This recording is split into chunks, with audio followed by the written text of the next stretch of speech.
पहला क्वेश्चन, 2013 के बाद पहले कश्मीरी वकील कौन है जिन्हें जम्मू कश्मीर हाई कोर्ट के न्यायाधीश नियुक्त किया गया है?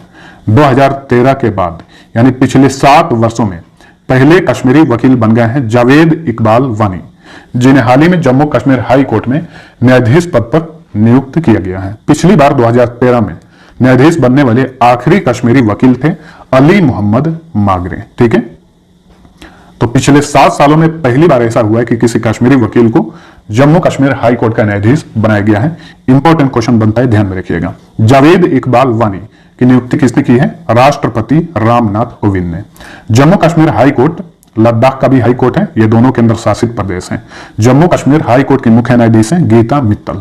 गीता मित्तल जम्मू कश्मीर हाई कोर्ट की मुख्य न्यायाधीश बनने वाली प्रथम महिला भी हैं। ठीक है, जम्मू कश्मीर के लेफ्टिनेंट गवर्नर उपराज्यपाल हैं जीसी मुर्मू और लद्दाख के उपराज्यपाल हैं राधा कृष्ण माथुर। वित्तीय वर्ष 2023-24 तक वेस्टर्न कोल फील्ड्स लिमिटेड ने किन 2 राज्यों में 20 नई कोयला खदान परियोजनाओं को शुरू करने का निर्णय लिया है?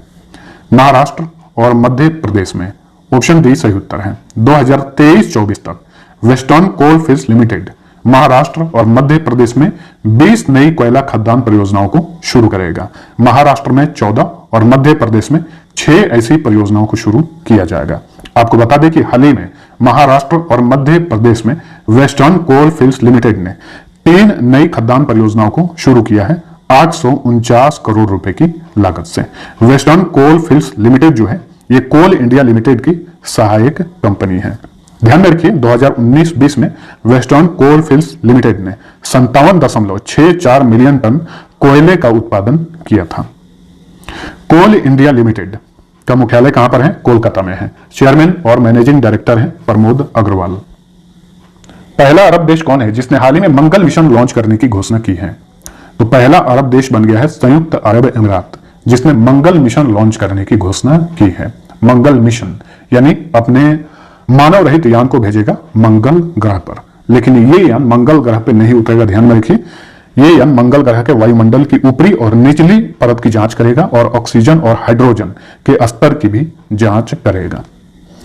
इस मिशन को अगले महीने 15 जुलाई 2020 को लॉन्च किया जाएगा जापान के तनेगा शिमा द्वीप से। अगले 1 साल के लिए यह मिशन लॉन्च किया जा रहा है और इस मिशन के प्रोजेक्ट मैनेजर हैं उमरान शराफ। ठीक है, और इस मिशन का नाम दिया गया है होप मार्स मिशन। ध्यान रखिए, संयुक्त अरब अमीरात 2014 से ही इस मिशन पर काम कर रहा था। अब यह मिशन अगले महीने 15 जुलाई 2020 को लॉन्च किया जाएगा। संयुक्त अरब अमीरात की कैपिटल है अबू धाबी। यहां के राष्ट्रपति हैं खलीफा बिन जायद अल नहयान। प्रधानमंत्री हैं मोहम्मद बिन राशिद अल मखदूम और वहां की करेंसी का नाम है दिरहम। केंद्रीय अप्रत्यक्ष कर और सीमा शुल्क बोर्ड ने अगरबत्ती निर्माताओं द्वारा आयात किए जाने वाले बांस पर सीमा शुल्क 10% से बढ़ाकर कितना कर दिया है? 25%। ऑप्शन सी सही उत्तर है। जो भी अगरबत्ती के निर्माता हैं और वो बांस का आयात करते हैं विदेशों से, तो उस पर जो सीमा शुल्क लगता है 10% से बढ़ाकर 25% कर दिया है केंद्र सरकार ने। आत्मनिर्भर भारत अभियान के तहत स्वदेशी बांस के उपयोग को बढ़ावा देने के लिए सरकार ने यह कदम उठाया है। ठीक है, central board of indirect taxes and customs, इसका हेडक्वार्टर नई दिल्ली में है। वर्तमान में सीबीआईसी के चेयरमैन हैं एम अजीत कुमार। भारत सरकार ने प्रधानमंत्री कृषि सिंचाई योजना की पर ड्रॉप मोर क्रॉप घटक को लागू करने के लिए कितना धन आवंटित किया है? इसके लिए 4000 करोड़ रुपए धन आवंटित किया गया है। ऑप्शन ए सही उत्तर है।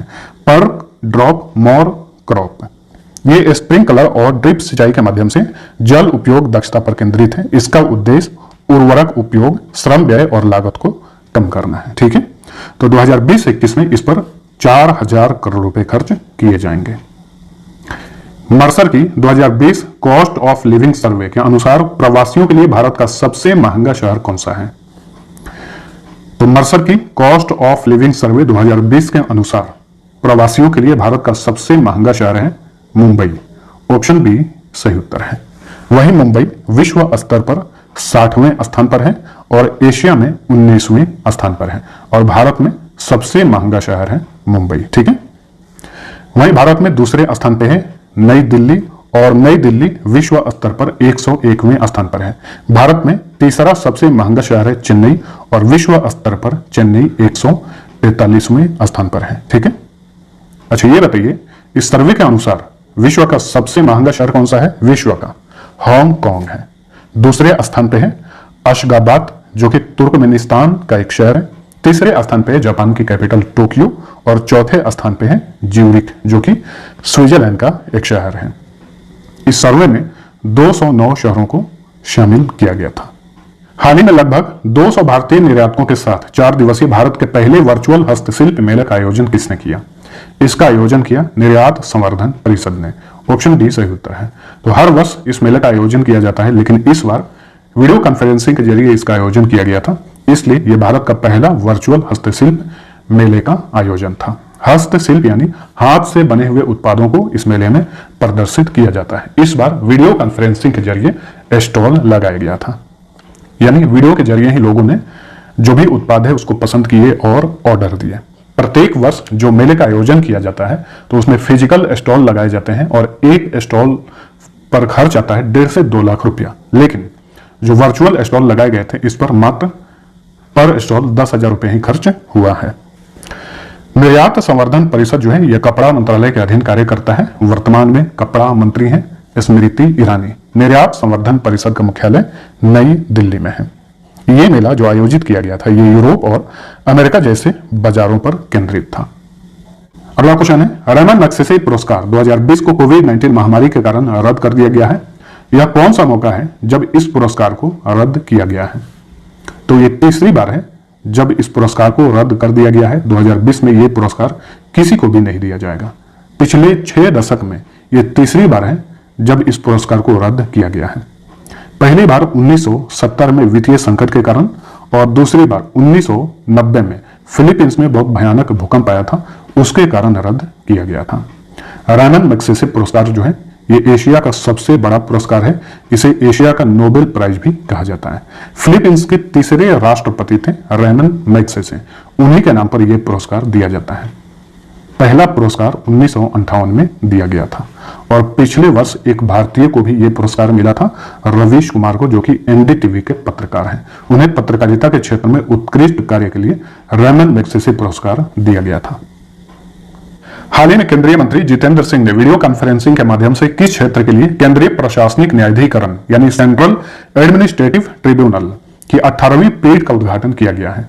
जम्मू कश्मीर और लद्दाख क्षेत्र के लिए केंद्रीय प्रशासनिक न्यायाधिकरण की 18वीं पीठ का हाल ही में उद्घाटन किया गया है। इस पीठ की स्थापना से सरकारी कर्मचारियों के सेवा संबंधी मामलों को निपटाने के लिए विभिन्न न्यायालयों पर बोझ कम पड़ेगा और त्वरित न्याय भी मिल सकेगा। ठीक है, केंद्रीय प्रशासनिक न्यायाधिकरण यानी सेंट्रल एडमिनिस्ट्रेटिव ट्रिब्यूनल की स्थापना संविधान के अनुच्छेद 323 के तहत की गई है और ध्यान में रखिए, और इसके पास हाई कोर्ट के रूप में कार्य करने की शक्तियां भी प्राप्त होती है। जितेंद्र सिंह कौन से मंत्री हैं? परमाणु ऊर्जा विभाग, प्रधानमंत्री कार्यालय, अंतरिक्ष विभाग, शिकायत और पेंशन विभाग तथा पूर्वोत्तर क्षेत्र के विकास मंत्रालय के राज्य मंत्री हैं। राज्य मंत्री हैं इसका मतलब यह हुआ कि ये केंद्रीय मंत्रिमंडल की जो बैठक होती है उसमें ये हिस्सा नहीं ले सकते हैं, लेकिन ऐसा राज्य मंत्री जो जिसके पास स्वतंत्र प्रभार होता है वो केंद्रीय मंत्रिमंडल की बैठक में भाग ले भी सकता है और नहीं भी ले सकता है। किस संस्थान के शोधकर्ताओं ने कोविड-19 का मुकाबला करने के लिए अनन्या नामक एक नैनो तकनीक आधारित कीटाणुनाशक स्प्रे विकसित किया है?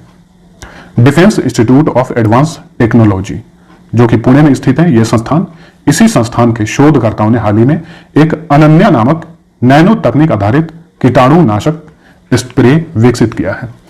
इस स्प्रे का उपयोग मास्क, पीपीई तथा मेडिकल इंस्ट्रूमेंट सहित तमाम तरह के सतहों को कीटाणु रहित करने में किया जा सकता है। इसका विकास किया है defence institute of advance technology Pune में। ठीक है, ये जो संस्थान है यह रक्षा मंत्रालय के अधीन कार्य करता है और यह संस्थान Indian Ordnance Factory, Indian Coast Guard तथा भारतीय सेना, नौसेना और वायुसेना के अधिकारियों को ट्रेनिंग देता है यह संस्थान। ठीक है, इस संस्थान की स्थापना 1952 में की गई थी और इस संस्थान का जो कुलपति होता है केंद्रीय रक्षा मंत्री होता है। वर्तमान में केंद्रीय रक्षा मंत्री राजनाथ सिंह इस संस्थान के कुलपति हैं। विश्व बैंक ने हाल ही में पश्चिम बंगाल को कोविड-19 स्थिति से निपटने और विकासात्मक कार्यों के लिए कितने करोड़ रुपए का ऋण प्रदान किया है? तो हाल ही में विश्व बैंक ने पश्चिम बंगाल को 1950 करोड़ रुपए का ऋण प्रदान किया है। ऑप्शन ए सही उत्तर है। 1950 करोड़ रुपए में से 850 करोड़ रुपए विभिन्न समाज कल्याण योजनाओं पर खर्च किए जाएंगे, वहीं 1100 करोड़ रुपए औद्योगिक अवसंरचना तैयार करने में खर्च किए जाएंगे। विश्व बैंक यानी वर्ल्ड बैंक, इसका मुख्यालय वाशिंगटन डीसी में है। अंतर्राष्ट्रीय मुद्रा कोष यानी इंटरनेशनल मॉनेटरी फंड, उसका भी मुख्यालय वाशिंगटन डीसी में है। विश्व बैंक के वर्तमान में प्रेसिडेंट है डेविड मलपास। कोविड-19 महामारी के दौरान संपर्क रहित हवाई यात्रा के लिए किस संस्थान के छात्रों ने फ्लाई जाई नामक ऐप विकसित किया है? आईआईटी गुवाहाटी के छात्रों ने संपर्क रहित हवाई यात्रा के लिए एक ऐप बनाया है, उसका नाम है फ्लाई जाई। ठीक है, यह application international air transport association के नियमों के अनुसार बनाया गया है और यह हाइब्रिड सॉफ्टवेयर पर आधारित ऐप है जो भविष्य में हवाई अड्डों की सॉफ्टवेयर प्रणाली को बदले बगैर फेस बायोमेट्रिक करने में सक्षम होगा। आईआईटी गुवाहाटी के छात्रों ने इसे बनाया है। तो फ्रेंड्स, वीडियो कैसा लगा? पसंद आया तो लाइक और शेयर जरूर करना। अब एक क्विज कर रहा हूं जिसका आंसर आपको नीचे कमेंट करके बताना है। पहला क्वेश्चन, भारत सरकार ने नई योजनाओं को बनाकर गांव में विकास की गति को तेज करने के लिए किस पोर्टल को लॉन्च किया?